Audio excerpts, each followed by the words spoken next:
करते हैं। देखिए, जेडीयू के मुस्लिम नेताओं ने पटना में प्रेस कॉन्फ्रेंस किया और वक्फ बिल पर पार्टी का स्टैंड क्लियर किया।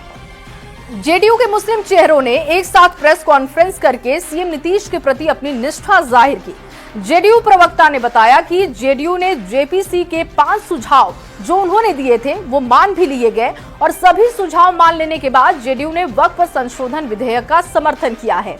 आपको रिपोर्ट दिखाते हैं और उसके बाद इस खबर को विस्तार से समझाएंगे।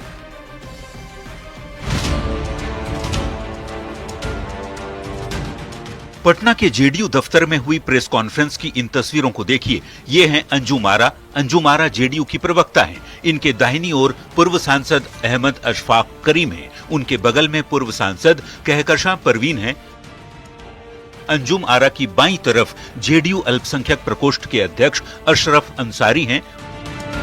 उनके बगल में विधान परिषद के पूर्व उप सभापति सलीम परवेज हैं और उनके ठीक बगल में बिहार राज्य सुन्नी वक्फ बोर्ड के अध्यक्ष मोहम्मद इरशादुल्लाह बैठे हुए हैं। इसके अलावा जेडीयू की इस प्रेस कॉन्फ्रेंस में एमएलसी गुलाम गौस, अफाक अहमद खान और खालिद अनवर के साथ ही मास्टर मुजाहिद आलम और अब्दुल कयूम अंसारी जैसे जेडीयू के बड़े मुस्लिम चेहरा शामिल थे।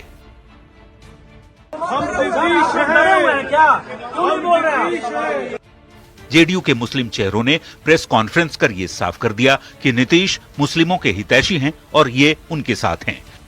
किसी ने भी कोई इस्तीफा नहीं दिया। सब लोग माननीय मुख्यमंत्री श्री नीतीश कुमार जी के नेतृत्व में आस्था विश्वास व्यक्त कर रहे हैं और हम लोगों को उम्मीद है कि माननीय मुख्यमंत्री जी जो भी कार्य करते हैं इस समाज के हित के लिए किए हैं। उन्होंने बहुत सारा काम किया है। जेडीयू के मुस्लिम नेताओं ने बताया कि जेडीयू ने जेपीसी को 5 सुझाव दिए थे और सरकार के सभी सुझाव मान लेने के बाद ही जेडीयू ने वक्फ संशोधन विधेयक का समर्थन किया। 5 सुझाव हम लोगों ने दिया था जेपीसी के समक्ष और वो 5 सुझाव बिल में इनकॉर्पोरेट बिल में उसको लाया गया तो हमारी पार्टी ने समर्थन दिया।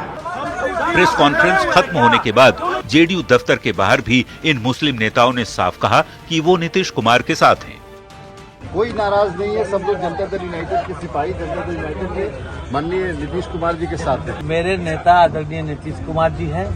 नीतीश कुमार जी का जो भी सुझाव था वो उन्होंने दिया और मैं नीतीश कुमार के साथ खड़ा हूँ। आपको बता दें कि वक्फ संशोधन बिल पर जेडीयू ने सरकार को समर्थन दिया है। दोनों ही सदनों में जेडीयू के सांसदों ने बिल के पक्ष में वोट किया। बिल पास होने के बाद से ही जेडीयू के कुछ मुस्लिम नेताओं की नाराजगी की बात कही जा रही है। प्रेस कॉन्फ्रेंस की तस्वीरों ने अब सब कुछ साफ कर दिया। न्यूज़ 18 के लिए पटना से आनंद अमृतराज के साथ ब्यूरो रिपोर्ट। तो रिपोर्ट आपने देखी और अब आपको खबर समझाते हैं विस्तार से। देखिए, वक्फ संशोधन बिल पर जेडीयू ने सरकार का साथ दिया, जिसके साथ पार्टी के कुछ नेताओं ने इस्तीफा भी दिया और ये कहा जाने लगा कि जेडीयू के मुस्लिम नेता नाराज हैं। इस कयासबाजी के बीच जेडीयू के मुस्लिम नेताओं की प्रेस कॉन्फ्रेंस हुई और पार्टी से नाराजगी की बातों को खारिज कर दिया गया।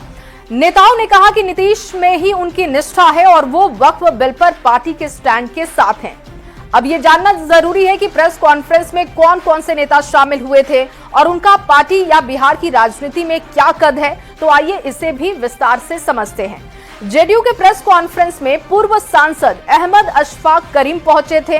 पूर्व सांसद कहकशां परवीन और इसके साथ ही विधान परिषद के पूर्व उप सभापति सलीम परवेज भी शामिल हुए थे। इसके अलावा 2024 में लोकसभा उम्मीदवार और पार्टी के पूर्व विधायक मास्टर मुजाहिद आलम भी पीसी में शामिल हुए थे।